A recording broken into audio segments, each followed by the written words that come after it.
Fourth वाला क्यों नहीं बैठ सकता? क्योंकि इन्होंने संघनन के बाद में डायरेक्ट ही कहाँ पे गुणसूत्रों को रख दिया है? मध्य अवस्था में रख दिया, जबकि उससे पहले क्या होता है? केंद्रक झिल्ली का विलोपन होता है।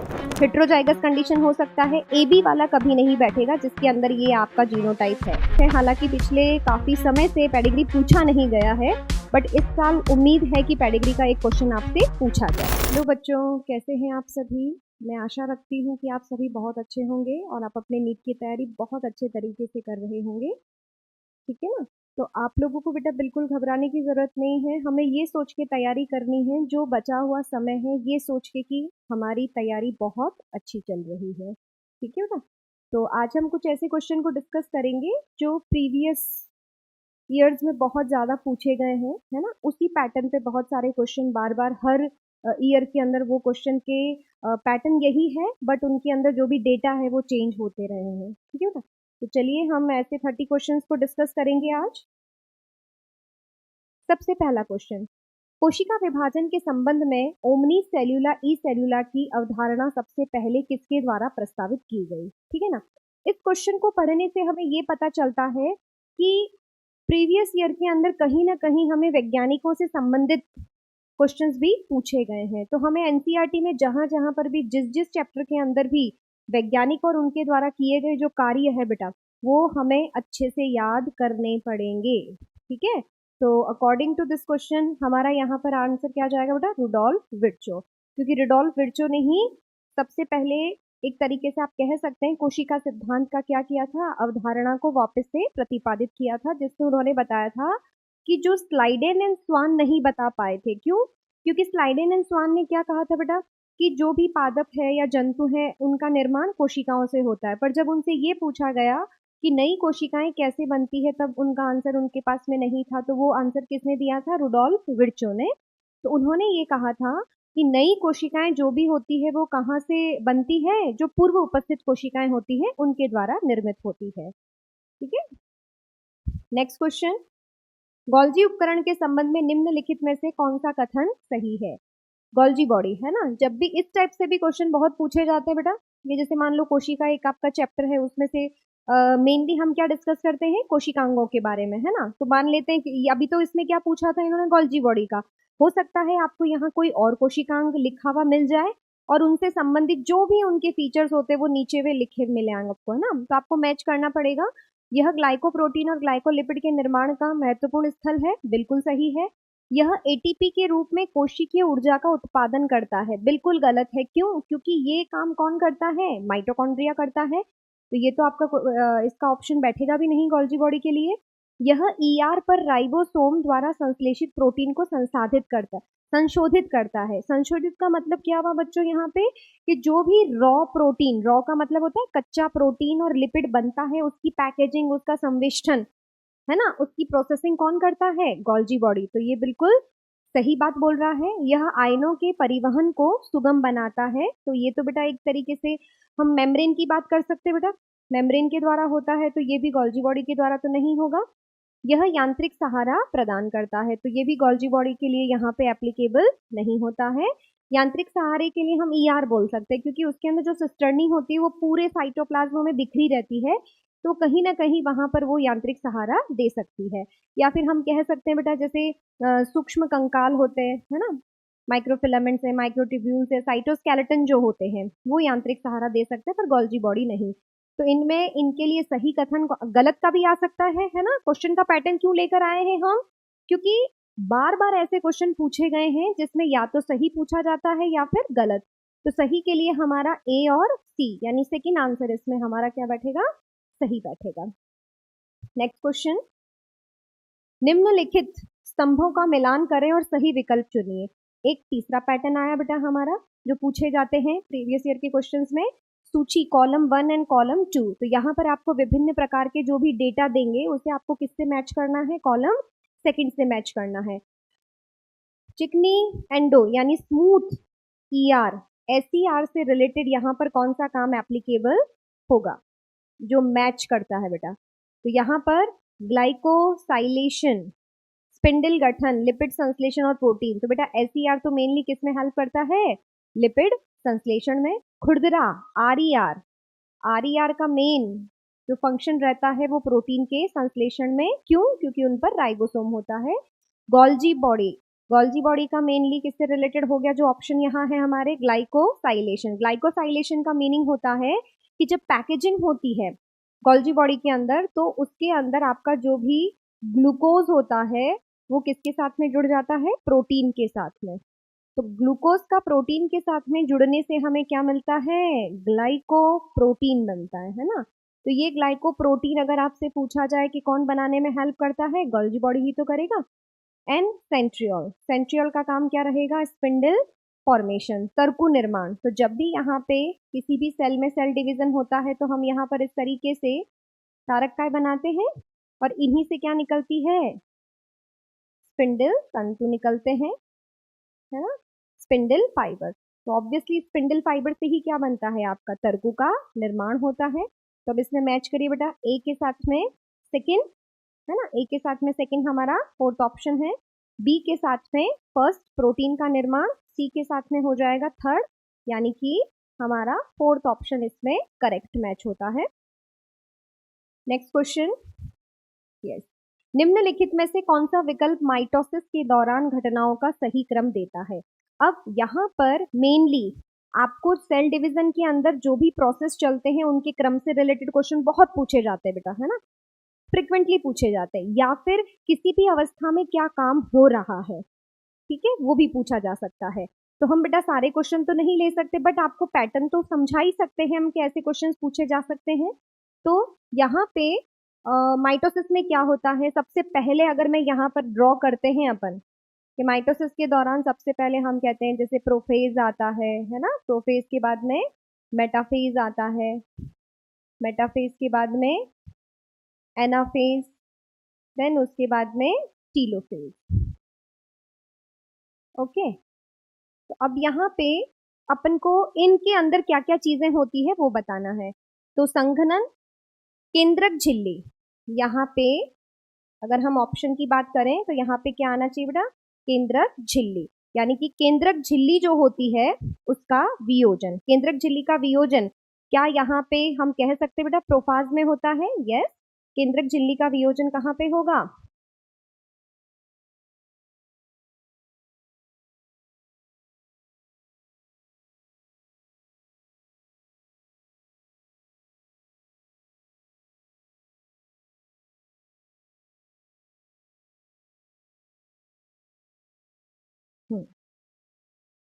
केंद्रक झिल्ली का वियोजन कहाँ पे होता है बेटा? प्रोफेज में होता है। देन क्रॉसिंग, तो बेटा जहाँ पे क्रॉसिंग ओवर आता है तो माइटोसिस में तो नहीं होता ना, जीन विनिमय कभी भी माइटोसिस में नहीं होता है। तो हमें यहाँ पे यही तो चेक करना है, जहां पर भी क्रॉसिंग ओवर है वो ऑप्शन हमारे माइटोसिस से क्या हो जाएगा?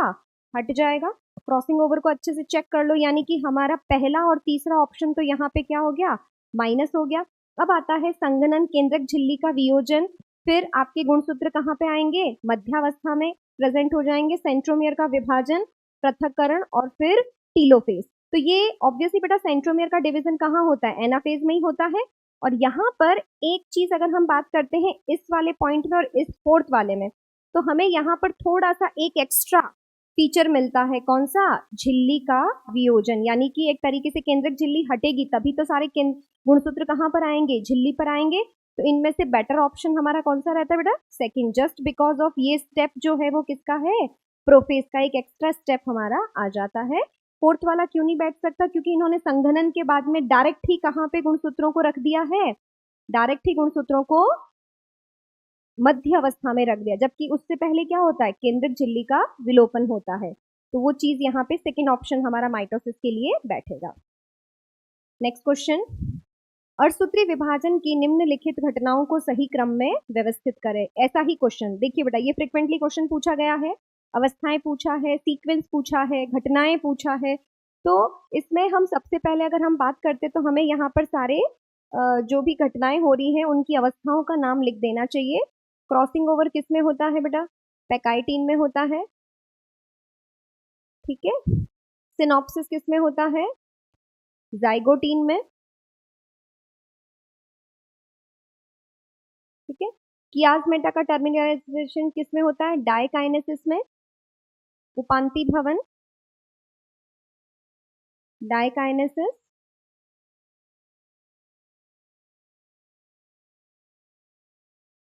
देन न्यूक्लियोलस का अदृश्य होना।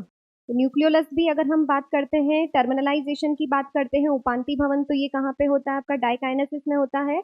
और न्यूक्लियोलस का अदृश्य होना ये भी कहाँ पे होगा भाई, डाइकाइन, पर ये टर्मिनलाइजेशन के जस्ट बाद में होता है, ये भी डाइकाइनेसिस में ही तो होता है, क्योंकि ये सारी अवस्थाएं जो भी लिखी हुई है बेटा, ये सारी अवस्थाएं किसकी लिखी है भाई, ये प्रोफेज की अवस्थाएं लिखी हुई है, प्रोफेज फर्स्ट की, है ना।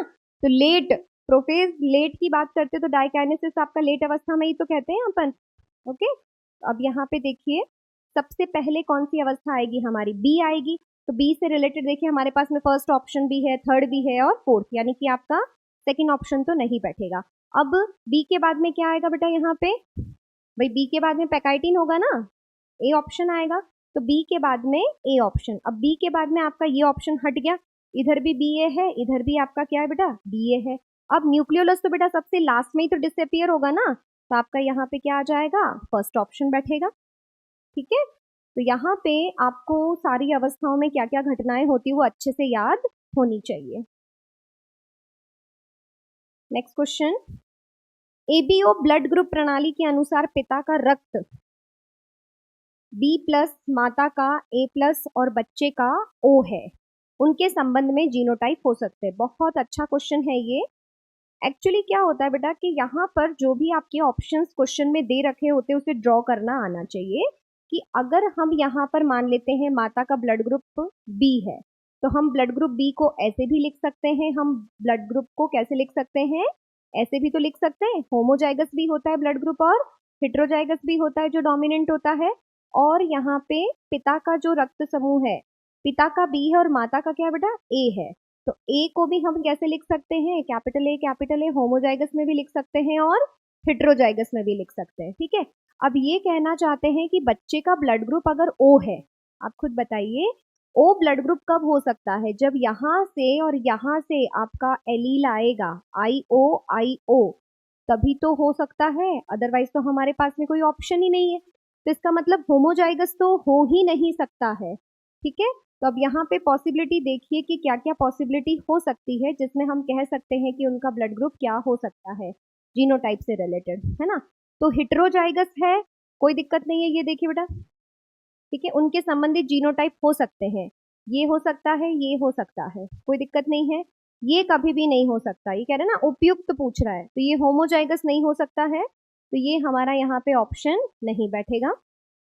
ठीक है, IB, इधर AB आ गया है बेटा यहाँ पे, फिर तो इसका मतलब हमें यहाँ पर ऑप्शन को ढूंढना पड़ेगा भाई, होमोजाइगस कंडीशन के अंदर हमारे पास में जीनोटाइप होना चाहिए।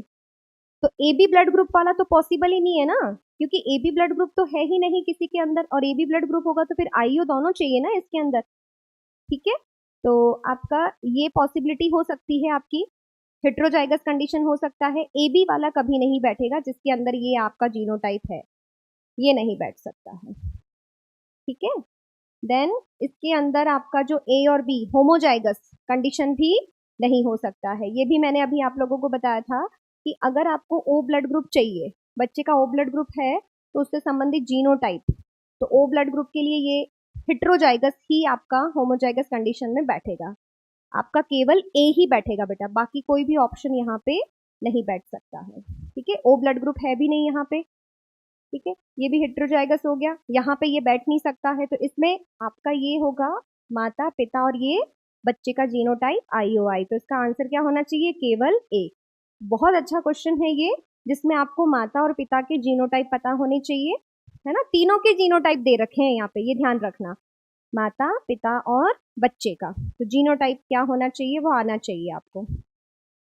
नेक्स्ट क्वेश्चन, ये भी बहुत अच्छा क्वेश्चन है, पेडिग्री का क्वेश्चन है बच्चों, ये पेडिग्री भी बहुत इंपॉर्टेंट है, हालांकि पिछले काफी समय से पेडिग्री पूछा नहीं गया है, बट इस साल उम्मीद है कि पेडिग्री का एक क्वेश्चन आपसे पूछा जाए।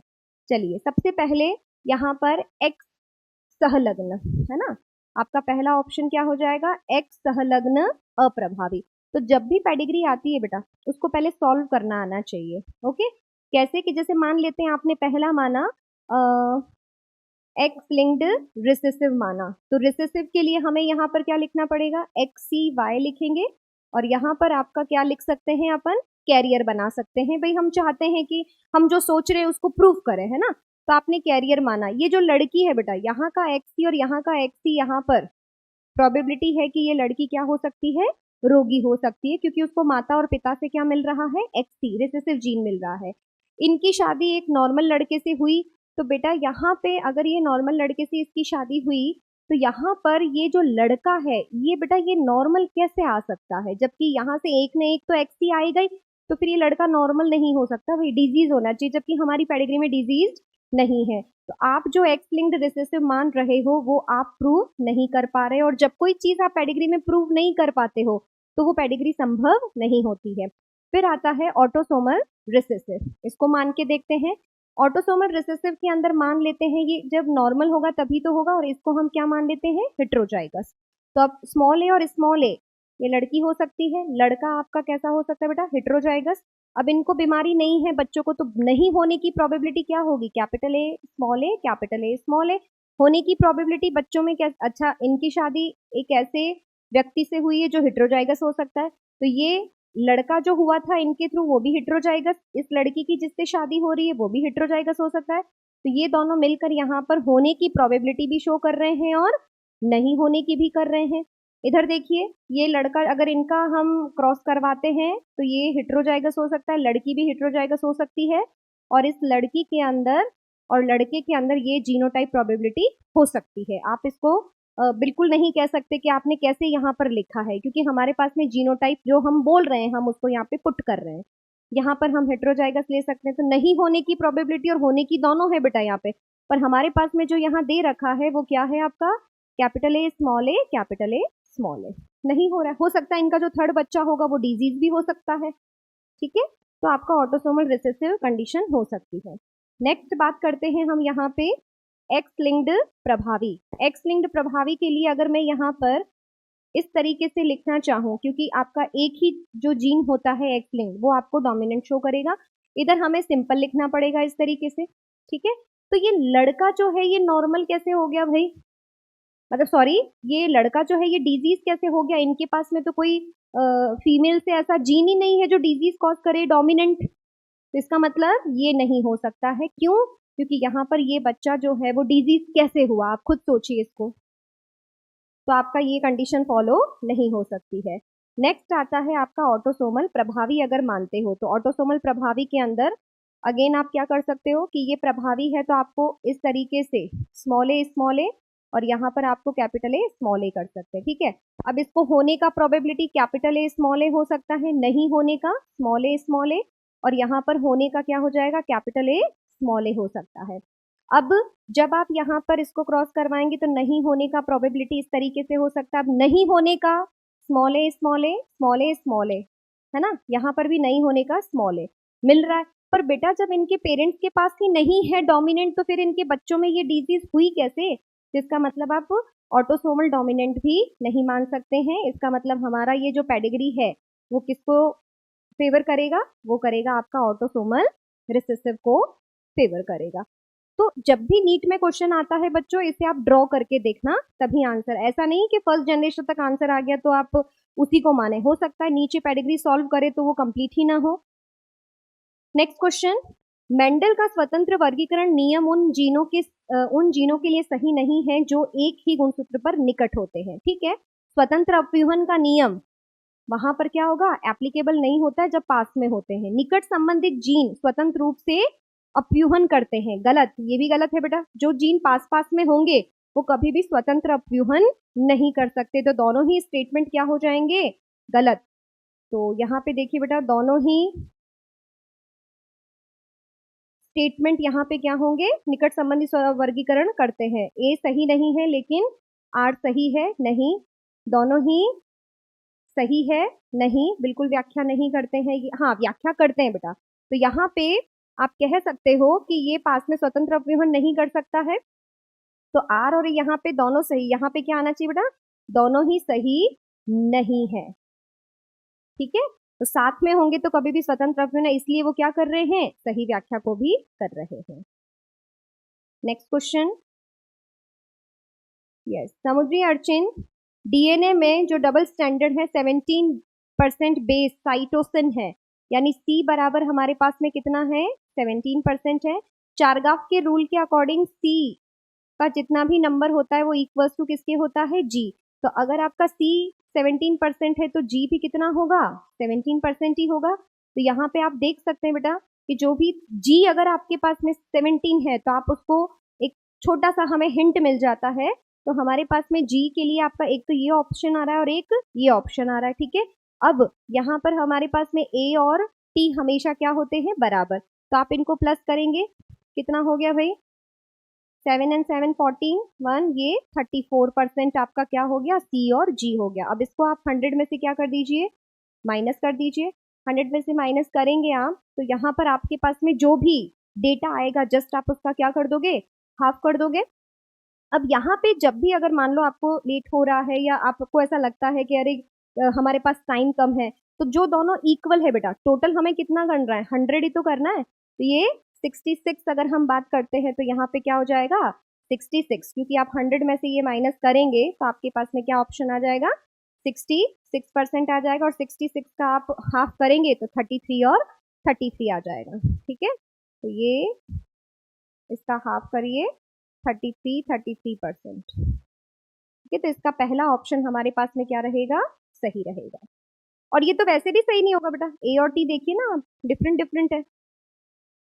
नेक्स्ट क्वेश्चन, दिए गए टेम्पलेट में डीएनए आश्रित आरएनए पॉलीमरेज का सही उत्पादन कौन सा है। तो बेटा ये जो भी आपको सीक्वेंस दे रखा है 3' to 5' ही हमेशा किसको हम कंसीडर करते हैं, सांचा सूत्र को। तो सांचा सूत्र को जब हम कंसीडर करते हैं तो इसको हम प्रिपरेशन कहाँ से कहाँ करते हैं बेटा, 5' to 3' करेंगे। तो ए के अगेंस्ट हम यहाँ पर थायमिन के अगेंस्ट क्या बनाएंगे, यहाँ पे जो टेम्पलेट के अगेंस्ट बनेगा आपका, है ना। तो आरएनए क्या बनेगा, इसके सामने आपका ए आ जाएगा, थायमिन की जगह पर यूरेसिल, जी, टी, टी की जगह पर क्या आएगा, थायमिन की जगह पर यूरेसिल आ जाएगा। देन आपका क्या हो जाएगा, टी के सामने आपका ए। तो आप स्टार्टिंग के 4-5 मैच कर सकते हैं बेटा यहाँ पे, ए यू ए, क्योंकि टी तो वैसे भी नहीं आएगा बेटा, है ना, तो ये तो वैसे भी नहीं आएगा। और यहाँ पे A U G U A, A U G U A, तो यहाँ पर 5' to 3' है। तो आपको ये एंड तक देखना पड़ेगा बेटा, ठीक है। जी जी यहाँ पे देखिए कुछ प्रॉब्लम हो रहा है ना नीचे की तरफ, तो यहाँ पर आप ये जी के साथ में क्या होगा, सीसी रहेगा। तो ये जो सीसी है बेटा, यहाँ पे देखिए बेटा, क्या नीचे वाले में सीसी है क्या कहीं पर, यहाँ पे मिल रहा है, यहाँ पे तो नहीं मिल रहा ना।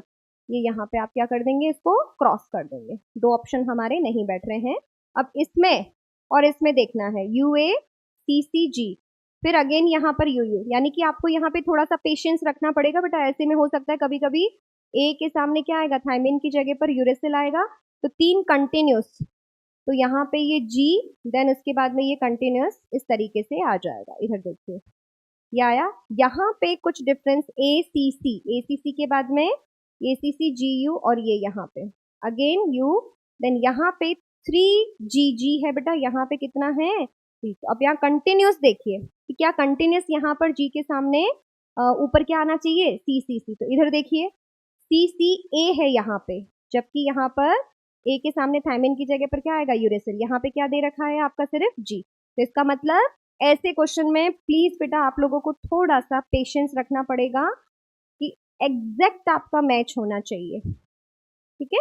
ये बहुत अच्छा क्वेश्चन लगा मुझे, क्योंकि स्टार्टिंग में तो हमें दोनों सेम ही लग रहा है, पर जैसे जैसे हम इसको डिस्कस करते जाते हैं वैसे वैसे हमें पता चलता है कि वास्तव में यहाँ पर चेंज किस में है। मानव जीनोम के आनुवांशिक मानचित्रण के साथ साथ डीएनए फिंगरप्रिंटिंग का आधार कौन सा है। तो बेटा डीएनए फिंगरप्रिंटिंग हम सबके अंदर 99.9% जो भी डीएनए है वो क्या है, सेम है, बट 0.1% सब में क्या होता है, डिफरेंट है। तो 0.1% अगर हम डिफरेंट कहेंगे कि वो सब में डिफरेंट है, तो आप उसका आधार क्या होता है कि हमारे डीएनए का सीक्वेंस क्या होगा, अलग अलग होता है सबके अंदर, ठीक है। तो ये डीएनए अनुक्रम में क्या होता है, बहुरूपता जो होती है वो पाई जाती है, जिसकी वजह से हमें एक एग्जैक्ट आइडेंटिफिकेशन मिल पाता है जो हर व्यक्ति का स्पेसिफिक होता है। नेक्स्ट, एक्स और वाई द्विपद नामकरण के घटक है। इस नामकरण प्रणाली में जेड द्वारा प्रस्तावित किया गया। जेड का मतलब हुआ बेटा वैज्ञानिक का नाम, है ना। तो कैरोलस लीनियस ने ही बताया था बेटा। अगेन यहाँ पर हमारे पास में लीनियस एंड लीनियस दो ऑप्शन यहाँ पर जेड के लिए मैच हो रहे हैं। और यहाँ पर एक्स में क्या होता है, वंशीय नाम होता है ना, जेनेरिक नेम होगा, यहाँ पे वंशीय नाम होगा, और सेकंड क्या हो जाएगा, स्पेसिफिक इपिथेट हो जाएगा। तो विशिष्ट विश्लेषण है ना, जाति का नाम हमारा क्या हो जाएगा, वाई हो जाएगा। तो first option will be correct for this question. Next, taxonomic श्रेणियों में जंतुओं के मामले में आरोही क्रम में कौन सी पदानुक्रमिक व्यवस्था सही होती है। तो जब भी हम यहाँ पे अनुक्रम करते हैं बेटा, है ना, पदानुक्रम करते हैं, तो सबसे पहले क्या आता है, जगत आता है, जगत के बाद में आता है आपका संघ, अगर वो जंतु है तो, और अगर पादप है तो क्या लिखते हैं हम, विभाग लिखते हैं। जगत हो गया, संघ हो गया, देन उसके बाद में वर्ग हो जाएगा, वर्ग के बाद में गण हो जाएगा, गण के बाद में आपका कुल, कुल के बाद में वंश, और वंश के बाद में जाति। ये कहने को तो बहुत इजी क्वेश्चन है बेटा, पर अचानक से जब इस तरीके से आता है तो हमारा एक भी स्टेप इधर से उधर हो जाता है वर्ड, तो हमारा पूरा क्वेश्चन गलत हो जाता है, ठीक है ना। तो ये जंतुओं के लिए तो संघ ही आएगा, विभाग तो वैसे भी नहीं आएगा, वर्ग हो जाएगा, गण हो जाएगा, कुल हो जाएगा, जीनस वही वंश और जाति, सेकेंड ऑप्शन। नेक्स्ट क्वेश्चन, अर्धसूत्री विभाजन के बाद कार्योगामी करने के बाद में बीजाणु बहिर्जात, तो बेटा बहिर्जात और अंतर्जात दो शब्द आपको पता है, अंतर्जात जो अंदर बनते हैं, बहिर्जात जो बाहर बनते हैं। बेसिडियोमाइसेटीज के सदस्यों में बहिर्जात लैंगिक बीजाणु पाए जाते हैं। तो इसमें अगर देखें अपन, न्यूरोस्पोरा है, ये किसमें आता है, एस्कोमाइसेटीज में आता है, ठीक है। तो एस्कोमाइसेटीज में तो अंतर्जात होता है, अल्टरनेरिया के अंदर आपके लैंगिक बीजाणु नहीं पाए जाते हैं, तो ये तो आपका वैसे भी क्या हो जाएगा, गलत हो जाएगा। ये ड्यूटेरोमाइसेटीज का सदस्य है ना, तो आपको पता होना चाहिए।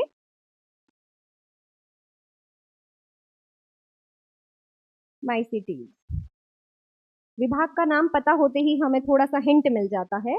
अगैरिकस किस में आता है बच्चों, बेसिडियोमाइसेटीज में। तो मैंने अभी अभी आपको कहा था कि बेसिडियोमाइसेटीज के अंदर, बेसिडियोमाइसेटीज में आपके जो लैंगिक बीजाणु होते हैं वो कैसे होते हैं, बहिर्जात, क्योंकि ये आपके बेसिडियोस्पोर बेसिडियम के बाहर लगते हैं इस तरीके से, ठीक है, ये रहे। तो बेसिडियोस्पोर कैसे होते हैं, बहिर्जात। सेक्रोमाइसेटीज अगेन किस में आ जाता है, एस्कोमाइसेटीज में। एस्कोमाइसेटीज में तो कैसे होते हैं, एस्कोस्पोर, अंतर्जात, ठीक है। तो इसलिए क्योंकि बहिर्जात पूछा है, इसका आंसर क्या जाएगा, बेसिडियोमाइसेटीज के मेंबर अगैरिकस के अंदर। नेक्स्ट क्वेश्चन, उस सूक्ष्म जीव की पहचान करें जो कि प्रतिरक्षा दमनकारी अणु साइक्लोस्पोरिन ए, यस बेटा, साइक्लोस्पोरिन ए जो होता है, जब आपका अंग प्रत्यारोपण होता है एक व्यक्ति से दूसरे व्यक्ति के अंदर, तो हमारे इम्यून सिस्टम को क्या करना पड़ता है, सप्रेस करना पड़ता है, और इसको प्राप्त कहाँ से किया जा सकता है, ट्राइकोडर्मा पॉलीस्पर्मम से। ये तो डायरेक्ट ही याद करना पड़ेगा, यानी कि इस चैप्टर का वेटेज बहुत ज्यादा है बेटा। आप कह सकते हो कि प्रीवियस ईयर में एक क्वेश्चन पूछे जाते थे, पर अब क्योंकि हमारे चैप्टर डिलीट हुए हैं 12th में बात करें हम तो इसका वेटेज आपका कम से कम 2-3 क्वेश्चन इस चैप्टर से पूछे जा सकते हैं, चाहे वो मैच द फॉलोइंग्स में पूछे या फिर डायरेक्ट पूछे। पुष्प आरेख निम्नलिखित में से किस परिवार को दर्शाता है, ऐसा भी क्वेश्चन बेटा पूछा जाता है। कभी कभी आपको डायरेक्ट डायग्राम दे दिया जाता है, और डायरेक्ट डायग्राम देकर आपसे पूछा जा सकता है कि ये पुष्पीय जो भी फ्लोरल डायग्राम है, ये किसको निरूपित कर रहा है, तो ये किसको निरूपित कर रहा है भाई, क्रूसीफेरी, ब्रेसिकेसी। ये हमारे एनसीईआरटी मॉर्फोलॉजी के अंदर है, जो जिसमें सिर्फ डायग्राम दे रखा है। इसमें फॉर एग्जाम्पल अगर सरसों भी पूछा जा सकता है ना, सरसों है, मूली है, गाजर है, ठीक है, पत्ता गोभी है, ये सारे के सारे किसके सदस्य है, ब्रेसिकेसी के। तो कभी कभी एग्जाम्पल देकर भी पूछा जा सकता है बेटा कि ये जो चित्र दे रखा है ये किस फैमिली से बिलोंग करता है। नेक्स्ट क्वेश्चन, मटर के पुष्प में 5 पंखुड़ियां विशेष तरीके से व्यवस्थित होती है, जिनमें एक पश्च, 2 पार्श्व और 2 अग्र, इन्हें क्रमशः क्या कहते हैं। तो ये तो बेटा आपको पता होगा कि ये फैबेसी फैमिली के अंदर जो दल होता है, एक सबसे बड़ा दल होता है, जिसे आप क्या कहते हैं, मानक। मानक कैसा होता है, पश्च। पास में ये जो होते हैं ये पंख होते हैं, जो कि स्मॉलर होते हैं, इसके अंदर से ही निकलते हैं, है ना। और 2 सबसे छोटे जो इसके अंदर से निकलते हैं, ये अग्र दल होते हैं, ठीक है। और इसे आप क्या कह सकते हैं, कील। ये ध्वजीय विन्यास आप कह सकते हैं, अग्रदल है। तो सबसे पहले यहाँ पे जो इन्होंने बोला है, जिसमें एक पश्च, पश्च हो जाएगा मानक, पंख और अग्र आपके क्या हो जाएंगे, कील, जिनकी संख्या भी है कि पंख दल जो होते हैं इनकी संख्या कितनी होती है बेटा, 2 होती है। पृथक होते हैं ये 2 दल है जो जुड़े हुए होते हैं, और एक क्या होता है, मानक दल, जो कि कैसा होता है, स्वतंत्र होता है। नेक्स्ट, ये भी क्वेश्चन बहुत अच्छा है बेटा, डायग्राम बेस्ड एनाटॉमी से बहुत अच्छे अच्छे क्वेश्चंस पूछे जाते हैं। यहाँ देखिए, यहाँ पे आपको सबका नाम पता होना चाहिए। ए जो दे रखा है यहाँ पर, इसे आप कहते हैं बेटा इपीडर्मल सेल्स, बाह्य त्वचीय सेल्स, इपीडर्मल सेल्स होती है ये। बी जो होता है ये होती है सबसिडियरी सेल। सबसिडियरी सेल्स कौन सी होती है, जो इसके चारों तरफ इसको घेर के रखती है, द्वार कोशिकाओं को। सी आपकी क्या हो जाएगी, द्वार कोशिका। ठीक है, इस द्वार कोशिका में अंदर की तरफ जो होती है, जो पतली, बाहर की तो कैसी होती है, थिन होती है, और अंदर की कैसी होती है, मोटी भित्ति होती है द्वार। और अंदर की तरफ ये जो होता है ये क्या होता है, रंध्र होता है। तो ये यही पूछ रहे हैं बेटा कि पतली और मोटी जो भी दीवारें होती है ये कौन सी संरचना में पाई जाती है, सी में, द्वार कोशिकाओं में ही तो होती है। नेक्स्ट क्वेश्चन, जड़ों में संवहनी बंडल में जाइलम फ्लोएम अलग अलग त्रिज्या के साथ वैकल्पिक अल्टरनेटिव होते हैं, बिल्कुल सही है। संयुक्त बंद संवहनी बंडलों में कैम्बियम नहीं होती है। अब यहाँ पे जो भी आपके कहते हैं ना बेटा कॉन्जॉइंट जो बंद होते हैं, बंद में कभी भी कैम्बियम नहीं होती है, बिल्कुल सही है ये, क्योंकि क्लोज के अंदर कभी भी कैम्बियम नहीं होती है, खुले में कैम्बियम पाई जाती है जिसमें सेकेंडरी ग्रोथ होती है। खुले संवहन बंडलों में कैम्बियम जाइलम फ्लोएम के बीच में मौजूद होती है, बिल्कुल सही है ये। द्विबीजपत्री तने के संवहनी मंडलों में एंडार्क प्रोटोजाइलम होता है, बिल्कुल सही है। क्यों, क्योंकि रूट में एक्सार्क होता है। एक्सार्क का मतलब प्रोटोजाइलम बाहर और मेटाजाइलम अंदर, जबकि तने में प्रोटोजाइलम कहाँ होता है बच्चों, अंदर की तरफ होता है, और मेटाजाइलम बाहर की तरफ होता है। तो बिल्कुल सही है यहाँ पे। तो अब तक हमारे पास में जो भी ए बी सी डी सारे के सारे सही हैं। एक बीजपत्री जड़ में आमतौर पर 6 से अधिक जाइलम मौजूद होते हैं। तो अब यहाँ पे देखिए बेटा, यहाँ पर जो ऑप्शन इन्होंने दिया है, ये नीट का क्वेश्चन है, 2022 में पूछा हुआ था, जिसमें आपके सारे ऑप्शंस क्या थे, सही थे एक तरीके से देखा जाए तो, है ना। क्योंकि एक बीजपत्री जड़ की अगर हम बात करते हैं या द्विबीजपत्री जड़ की बात करते हैं, तो इनके एनाटॉमी के अंदर मेनली जो डिफरेंस होता है वो किसके बेसिस पे होता है, आप देखिए, मेनली जो डिफरेंस होता है वो इनके अंदर जितने भी संवहन बंडल की संख्या होती है उनके आधार पे होता है। तो अगर मैं बात कहूँ कि यहाँ पे 2 से, अगर मैं कह रही हूँ 6 तक अगर मैं बात करते हैं अपन, है ना, कि भाई 6 के अंदर संख्या जो होती है जाइलम एंड फ्लोएम की, वो किस में पाई जा सकती है, जिसमें 6 से कम होती है। आप लोगों ने एनाटॉमी के अंदर बेटा ये छोटी छोटी बातें ही तो आपको याद करनी पड़ेगी कि किसमें 6 से कम होती है और किसमें 6 से अधिक होती है। तो 6 से कम किसमें होती है भाई, डाइकॉट के अंदर, और 6 से अधिक कम किसमें होती है, डाइकॉट में, और 6 से अधिक किसमें होती है, आपकी मोनोकॉट के अंदर। तो अब यहाँ पे हमारा एक, यहाँ पे ऐसे क्वेश्चन नीट में पूछे गए बेटा, तो ये बताना मुझे जरूरी था कि एक बीजपत्री 6 से अधिक होता, तो ये भी तो क्या हो गया, सही हो गया ना हमारा ऑप्शन। तो इसका मतलब यहाँ पर all options are correct.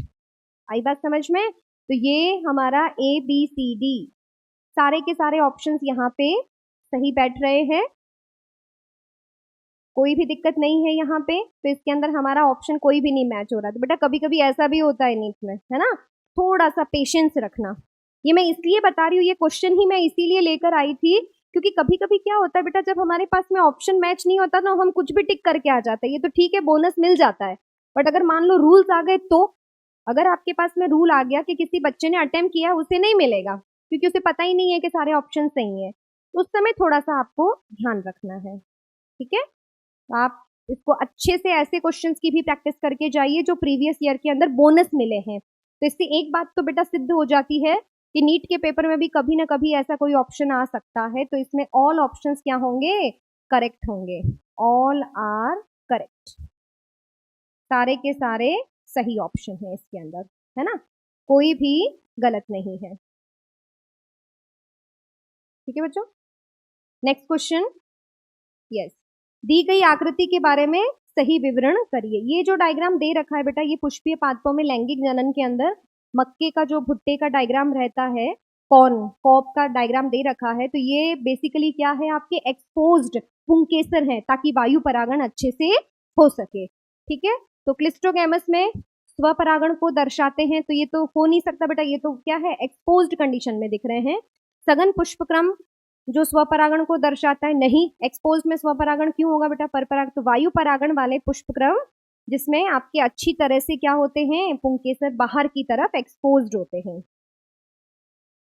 Next question, दी गई आकृति में फल का कौन सा भाग लेबल किया गया है? तो बेटा ये तो आपके एनसीईआरटी का ही हमने डायग्राम यहाँ पे उठाया है बेटा। तो यहाँ पर ये जो भी डायग्राम दे रखा है, ये फल के डायग्राम के अंदर है, तो इसमें आपको पता है मीजोकार्प, एंडोकार्प, है ना, एक्सोकार्प दे रखा है। तो यहाँ पर बेसिकली अगर हम बात करते हैं अंदर की तरफ, देखिए बेटा, ये हो गई एक्सोकार्प। यहाँ पे सीड के फॉर्मेशन की अगर हम बात करें, एनसीईआरटी में बहुत स्पष्ट रूप से इसका एक डायग्राम भी दे रखा है। तो कभी कभी नीट में ऐसे भी डायग्राम आपको पूछे जा सकते हैं जिसमें आपको यहाँ पे क्या करना पड़ेगा, अच्छे से लेबलिंग आपको आनी चाहिए, है ना। और ये लेबलिंग अगर आपको अच्छे से नहीं भी आती है तो इसका मतलब क्या हुआ कि आपने थ्योरी तो पूरा अच्छे से पढ़ लिया पर आपने डायग्राम की तरफ ध्यान ही नहीं दिया। तो बेटा एक छोटी सी लापरवाही से अगर हमारा एक साल के अंदर सिर्फ एक नंबर से अगर हम रह जाते हैं तो वो बहुत तकलीफ होती है बेटा, है ना। तो कभी कभी आपको इन बातों को ध्यान रखना पड़ेगा कि जो क्वेश्चन नहीं पूछा हुआ है उस पर भी हमें ध्यान देना पड़ेगा। ये चीज आप सबको मैं क्लियरली बोल देती हूँ कि जो चीज यहाँ नहीं भी पूछी गई है उसके लिए भी हमें यहाँ पे लेबलिंग करना चाहिए कि बेसिकली ये लेबलिंग है किसका। तो सबसे पहले बात करते हैं अपन सी ऑप्शन। तो ये सी ऑप्शन जो एनसीईआरटी ने दे रखा है ये किसके लिए दे रखा है, थैलेमस, पुष्पासन की बात करते हैं अपन, ठीक है। अंदर की तरफ है ये डी है, तो ये किसके लिए दे रखा है, बीज के लिए दे रखा है, ठीक है।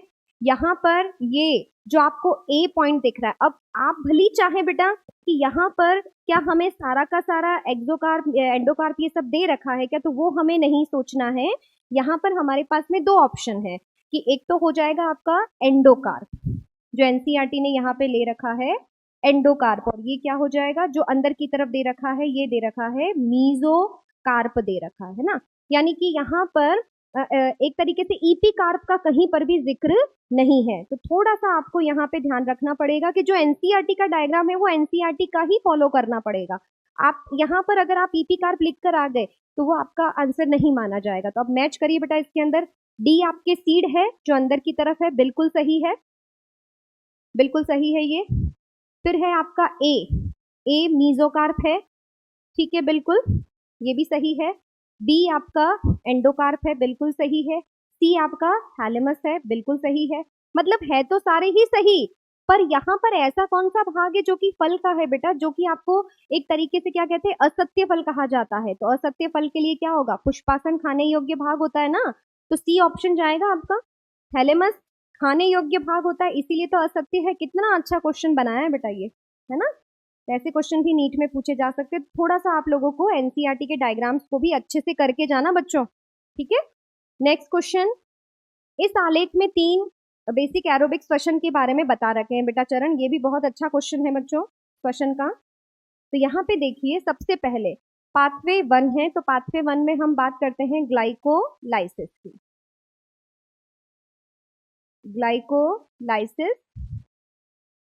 पाथवे बी की बात करते हैं तो क्रेब्स चक्र, और पाथवे सी की बात अगर हम करते हैं तो यहाँ पे हम ईटीएस ले लेते हैं।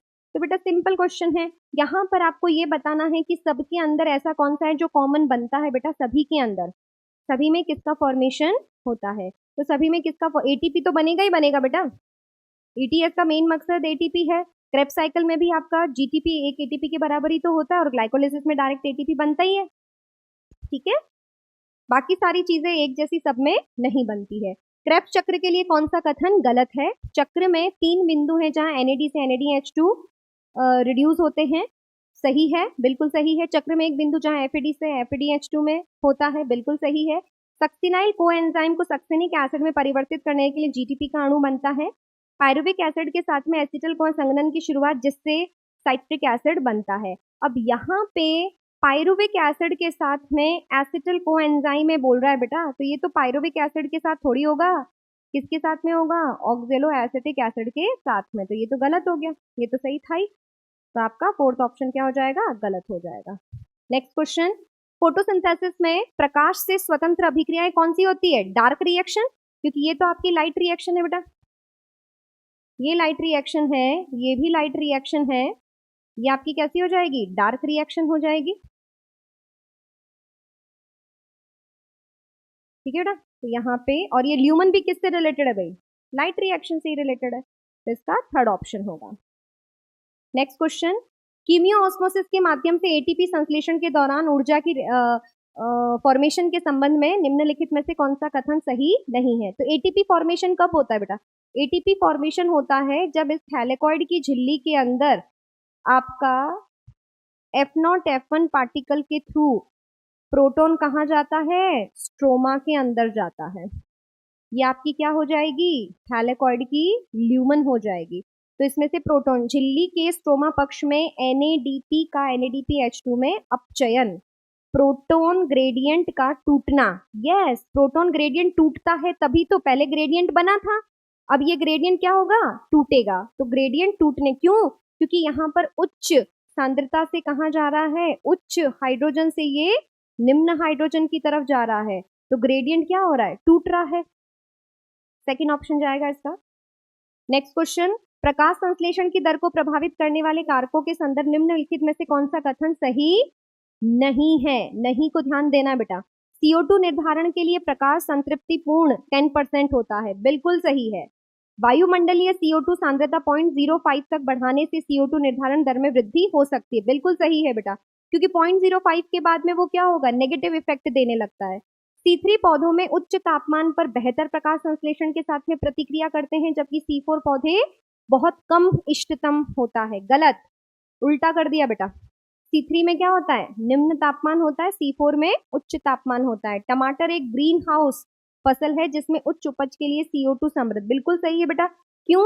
क्योंकि सैचुरेशन के पहले किस में आ जाता है? C4 में। तो एक अपन ये कह सकते हैं बेटा कि 360 के बाद में जो भी 360 ppm के बाद में जितना भी आपका CO2 का वैल्यू होगा वो किसके थ्रू फिक्स होगा? आपका C3 के द्वारा ही होगा। तो इसीलिए यहाँ पर जो इनकरेक्ट पूछा है वो कौन सा जाएगा? थर्ड ऑप्शन जाएगा, बाकी सब क्या है? सही है। नेक्स्ट क्वेश्चन, पौधे पर्यावरण या जीवन के चरण के अनुसार अलग अलग तरह की संरचनाएं बनाने के लिए अलग अलग रास्ते अपनाते हैं बेटा। तो ऑब्वियसली बेटा, जब वातावरण में कोई चेंज आता है तो उसके अगेंस्ट अगर हम बात करेंगे, तो अगेंस्ट का मतलब क्या हो गया? कि वहां पे बेसिकली वो क्या करेंगे? अपने अंदर कुछ मॉर्फोलॉजिकल चेंज लेकर आएंगे, तो उसे हम क्या कहते हैं? सुगठ्यता कहते हैं, जो कि विषम परिणता के द्वारा प्रदर्शित होती है। फल पकाने वाला कौन होता है? इथोफेन। शाकाहारी, शाकाहारी में बेटा आता है आपका 2,4-D। बोल्टिंग एजेंट का मतलब होता है पुष्पन से पहले पर्व की लंबाई को बढ़ाना, तो ये काम जो होगा वो कौन करेगा बेटा? जिब्रेलिन। तनाव हार्मोन कौन होता है? Abscisic acid. तो ए के साथ में आपका क्या जाएगा? थर्ड जाएगा। थर्ड ऑप्शन आपके पास में एक ही है बेटा। ऐसे क्वेश्चन में तो बेटा बहुत हम लकी रहते हैं कि हमारे पास एक ही ऑप्शन सही मिलता है। ठीक है, नेक्स्ट क्वेश्चन, गाउसी के प्रति अनन्य सिद्धांत में कहा गया है कि समान संसाधनों के लिए प्रतिस्पर्धा करने वाली दो निकट संबंधी प्रजातियां अनिश्चित काल तक सह अस्तित्व में नहीं रह सकती है और प्रतिस्पर्धा रूप से निम्न तंत्र समाप्त हो जाती है। बिल्कुल सही है बेटा, कॉम्पिटिटिव एक तरीके से कह सकते हैं ना, एक्सक्लूजन। ठीक है, सामान्य तौर पर सहअस्तित्व नहीं रख सकती ना ये। फिर सामान्य तौर पर मांसाहारी शाकाहारी की तुलना में प्रतिस्पर्धा से अधिक प्रतिकूल रूप से प्रभावित होते हैं। बिल्कुल सही है भाई, एक तरीके से मांसाहारी शाकाहारी की तुलना में क्यों प्रभावित होंगे अगर कहीं पर भी चेंज आता है प्रतिस्पर्धा के अंदर? क्योंकि शाकाहारी तो सिर्फ किस पर डिपेंड करते हैं भाई? शाकाहारी डिपेंड करते हैं अजैविक कारकों पर मेनली अगर देखा जाए, पर मांसाहारी के अंदर अगर अपन बात करेंगे बेटा तो वो तो सजीवों पर ही तो निर्भर करेगा। ठीक है, तो उनके ऊपर ज्यादा प्रतिस्पर्धा के अंदर अधिक प्रतिकूल परिस्थितियों का क्या पड़ेगा? प्रभाव पड़ेगा। अब इसमें एक चीज अपन कह सकते हैं बेटा कि अगर मैं शाकाहारी शाकाहारी को ज्यादा प्रभाव क्यों पड़ता है प्रतिस्पर्धा से, अधिक प्रतिकूल रूप से प्रभावित होता है? भाई मांसाहारी के पास तो क्या है, ऑप्शन है, शाकाहारी के पास में क्या है, ऑप्शन नहीं है। तो उस कंडीशन के लिए हम कह सकते हैं कि मांसाहारी जो होता है, मांसाहारी शाकाहारी की तुलना में प्रतिस्पर्धा से अधिक प्रतिकूल रूप से प्रभावित होता है। बहुत अच्छा क्वेश्चन है ये, है ना, इकोलॉजी का क्वेश्चन है। तो मांसाहारी के पास में तो क्या होगा, ऑप्शंस होंगे। शाकाहारी के पास में क्या होगा, ऑप्शंस नहीं। वो सिर्फ क्या खाएगा बेटा, उसके पास में क्या है, पेड़ पौधे ही हैं। तो उस कंडीशन के अंदर आपको ज्यादा जो प्रभाव पड़ता है वो किस पर पड़ेगा, शाकाहारियों को ज्यादा पड़ेगा। तो इसका मतलब कथन आपका ए आपका क्या हो जाएगा, सही हो जाएगा, और बी आपका क्या हो जाएगा, गलत हो जाएगा। नेक्स्ट क्वेश्चन, द्वितीयक उपभोक्ता 120 ग्राम, प्राथमिक उपभोक्ता 60 ग्राम, प्राथमिक उत्पादकता जो भी आपके प्लांट्स होते हैं वो 10 ग्राम। तो इसमें बेसिकली क्या होता जा रहा है, आपका जैव भार बढ़ता जा रहा है। तो ये बायोमास का क्या होगा, उल्टा पिरामिड हो जाएगा यहाँ पे। नेक्स्ट क्वेश्चन, अलेक्जेंडर वॉन हेम्बोल्ट के अनुसार क्षेत्र बढ़ने के साथ प्रजातियों की समृद्धि बढ़ती है, पर केवल एक निश्चित सीमा तक ही रहेगा, उसके बाद में नहीं बढ़ेगा वो। नेक्स्ट क्वेश्चन, सह जैव विविधता हानि के प्रमुख कारण किसे किसे माना गया है? अत्यधिक दोहन को माना गया है बेटा, सह विलुप्तता को माना गया है, आवास विखंडन को माना गया है ना। तो मेनली यहाँ पे सह विलुप्तता है, आवास है, अतिदोहन है। इसको एक तरीके से कंफ्यूज नहीं होना है आपको, 1 2 एंड अत्यधिक दोहन, ठीक है। और एक विदेशी जाति लिखा हुआ नहीं है, तो ए बी डी मेनली तो ये हमारे रीजन हो जाते हैं, ठीक है बच्चों। एंड देन लास्ट क्वेश्चन हमारा जो प्रीवियस ईयर में बहुत पूछा गया है, द एविल क्वाड्रेट में किसको प्रजातियों के विलुप्त होने का सबसे महत्वपूर्ण कारण माना जाता है? तो आवास हानि व विखंडन को सबसे इंपॉर्टेंट कारण माना गया है, ठीक है बच्चों। तो ये जितने भी क्वेश्चन हमने आज डिस्कस किए हैं बेटा, आपको सिर्फ ये समझाने के लिए किए हैं कि इस तरीके के क्वेश्चंस की आप लोग प्रैक्टिस करिए, है ना, जो एनसीईआरटी बेस्ड है, लाइन टू लाइन चीजें आपसे पूछी जाती है। ओके, ऑल द बेस्ट बेटा, अच्छे से तैयारी करें सभी, वेरी ऑल द बेस्ट।